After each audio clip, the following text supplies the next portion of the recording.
उत्तर प्रदेश के फिरोजाबाद के सिरसागंज में चल रही 5 दिवसीय बुद्ध गाथा में आज काफ़ी लोगों ने बढ़ चढ़ का हिस्सा लिया।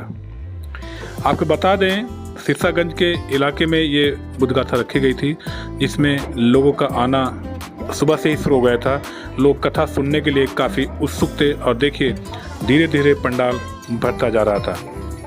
इस कार्यक्रम से जुड़े जो संस्था है उसके कुछ लोगों ने हमसे बातचीत की। आइए सबसे पहले उन्हें सुनते हैं। आपका नाम क्या हुआ? दिनेश कुमार, समाज सेवी। दिनेश जी, तो आपने कथा रखी है तथागत बुद्ध की, भगवान बुद्ध की, क्यों? इसमें लोगों को अभी विचार ही नहीं पता, जानकारी ही नहीं है, तो और बहुत सारी कुरीतियाँ, भ्रांतियाँ कास्टिज्म की, तो उसमें समानताएं फैलाने के लिए, बताने के, जागरूक करने के लिए ये हम सारे लोगों ने आयोजन किया है इसका, जिससे लोग अपने लाभ ले रहे हैं और जानकारी प्राप्त कर रहे हैं और अपने कानून की या बहुत सारी जानकारियाँ हैं बाबा साहब बुद्ध जी के बारे में जो बिल्कुल अवगति नहीं है। हमारे बैकवर्ड में बहुत सारे लोग हैं अभी, खासकर मैं यादव समाज से आता हूँ, तो हमारे में अब चिंगारी लग तो चुकी है, तो हम लोग प्रयास यही कर रहे हैं कि और ज़्यादा समाज को जागरूक किया जाए। बैकवर्ड में हमारे बहुत भाई बहन हैं। चौथा दिन हो गया, जिस तरह भीड़ बढ़ रही है, जी जी, कैसा लगा आपको? बहुत अच्छा लग रहा है, बहुत अच्छा। शुरुआत से धीरे धीरे क्रमिक बढ़ती चली जा रही है, तो बहुत अच्छा लग रहा है कि सारे लोग अवगत हो रहे हैं और जागरूक हो रहे हैं। कथा को लेकर के बाकी देश की जनता को आप कुछ कहेंगे क्या? हमारे तो हम छोटी सी राजनीति भी करते हैं, तो सारे लोग हमसे मिलते हैं बाहर या कथा से पूर्व या कथा के बाद में, तो बताते हैं कि आपके यहाँ बहुत अच्छा आयोजन हो रहा है। हम लोग तो ये जानकारी ही नहीं थी कि हम लोग ऐसी समाज में किन परिस्थितियों में शिक्षाएं पिछले लोगों ने करी और यहाँ हम लोगों को इतना मतलब योगदान दिया उन लोगों ने। अगर वो ऐसा ना करते तो हम लोग ना कथा सुनते, ना हम एक वोट डालने का अधिकार भी नहीं था। ये सारी बहुत सारी बातों का उन लोगों को जो ज्ञान मिल रहा है। नमो बुद्धाय, जय भीम।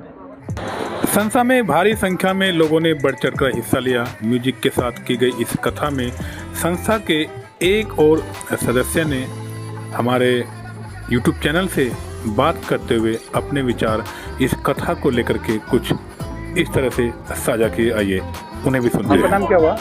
मैं सुधा मैनेजर, ऑनरी लेफ्टिनेंट दलवीर। कथा का उद्देश्य क्या पकड़ाने का? कथा का मेन उद्देश्य है जो बुद्ध दर्शन है, बुद्ध दर्शन जिसमें समरसता, समता, समानता की बात की जाती है, उसको लोगों तक ग्रामीण अंचल में पहुंचाना बहुत अच्छा लग रहा है। जिस दिन हमारी कथा शुरू हुई थी उस दिन इस टाइम थोड़ा कम था, धीरे धीरे बढ़ रहा है और आज संतोषजनक हमारा तादाद है लोगों की। कल उम्मीद है आपको? हाँ, कल अच्छा तादाद होगी लोगों की और अच्छा लोग सुनेंगे, समझेंगे लोग। डॉक्टर नरेंद्र सिंह बौद्ध द्वारा दी गई बताई गई इस कथा को लेकर के लोगों में दीवानगी इस कदर थी कि लोग देर शाम तक कथा सुनने के लिए भी लगातार पंडाल में बैठे रहे और देर तक सभी ने बैठ करके देर तक कथा सुनी और इस बुद्ध कथा का आयोजन लिया। संस्था से जुड़े एक और शख्स ने हमें बताया इस बुद्ध कथा को लेकर विचार।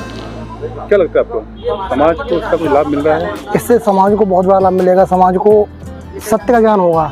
क्षेत्र में जो धर्मों में जो आपकी विसंगति है, यहाँ पे सत्य का ज्ञान करके और गौतम बुद्ध के मार्गों पर लोगों को चलाने का प्रयास कर रहे हैं। तो आप आज ही आए हैं, लगातार आ रहे हैं? नहीं, हम तो यहाँ पर लगातार आ रहे हैं। तो भीड़ जिस तरह बढ़ी है, क्या आपको लग रहा है कि ठीक ठाक आयोजन हो गया है? नहीं, बहुत अच्छा आयोजन। ऐसा आयोजन हमेशा और होना चाहिए मेरी तरफ से। तो देश के बाकी लोगों से क्या अपील करेंगे? इस तरह आयोजन बाकी जगह भी होनी चाहिए? नहीं, जगह हर जगह है। इस प्रोग्राम को तो हर जगह गाँव होना चाहिए, जिससे हमारा अन्य पिछड़ा वर्ग, SC, OBC और माइनॉरिटी को बहुत तरक्की मिले देश में, जो बहुत पिछड़े हुए हैं जो लोग। तो सुना अपने संस्था से जुड़े लोग भी अब पाखंड से उब गए हैं। वो भी पाखंड से समाज को और खुद को दूर करना चाहते हैं। वो चाहते हैं कि देश आगे बढ़े और बिना किसी पाखंड के, बिना किसी लाग लपेट के लोग शिक्षा की ओर अग्रसर हों और देश को तरक्की दें। इन सब को लेकर के संस्था के जुड़े लोगों ने हमसे लगातार बातचीत की और इस कथा में कई लोगों ने अपने शानदार गीतों द्वारा लोगों का मनोरंजन भी किया और तथा बुद्ध से संबंधित गाने भी गाए। आइए जानते हैं एक और शख्स ने इस कथा को लेकर साझा की। क्या ये कथा जो आप करा रहे हैं, इसका क्या उद्देश्य है, क्यों करा रहे हैं? समाज को जागरूक करना और बौद्ध धर्म को प्रचार करना, बौद्ध का जन जन तक पहुंचाना जो भी उद्देश्य है बौद्ध कथा का, वो तो जिस तरह से पहले की अपेक्षा भीड़ काफ़ी बढ़ गई है, तो क्या लग रहा है आपको कि क्या लोगों तक बातें पहुँच गई हैं? लोगों तक पहुंच गई हैं और पहुंच रही हैं। आगे भीड़ और भी बढ़ेगी। क्या अभी कथा कल खत्म हो जाएगी, इसकी आगे का प्लान कुछ करेंगे और भविष्य में आगे अब जैसा समाज अगर चाहेगा तो और कथा आगे फिर और होगी, प्रयास किया जाएगा? प्रयास किया जाएगा। इस कथा में क्या महिलाएं, क्या बच्चे, क्या बुजुर्ग, क्या जवान, सभी ने खूब बढ़ चढ़ कर हिस्सा लिया और इस कथा का आनंद लिया और पाखंड से दूर रहने के लिए अपने अपने सुझाव भी दिए। और महिलाएं इस कार्यक्रम को देख करके, ऐसी कथा को सुन करके काफ़ी खुश दिखी, क्योंकि वो पाखंड से दूर करना चाहती हैं। आइए जानते हैं कथावाचक नरेंद्र सिंह बोध ने इस मौके पर क्या कहा। क्या सार निकला है आपकी तरफ से? आज की बुद्ध गाथा में लोगों को बताया गया है कि सिद्धार्थ गौतम बोधिसत्व प्राप्त करने के बाद जब बुद्ध बन गए तो उन्होंने सर्वप्रथम उन 5 परिव्राजकों को बुद्ध के धम्म में दीक्षित किया। उनका मुंडन कराया, उन्हें चीवर दिया और ए भिक्षवे अर्थात भिक्षु आओ कहकर उन्हें संबोधित किया और भिक्षु संघ में उन्हें शामिल किया। वो मुड़िया पूर्णिमा के नाम से वो दिन था जिसे आषाढ़ी पूर्णिमा बोलते हैं और ये तथागत बुद्ध के संबंधित हमारा पर्व है।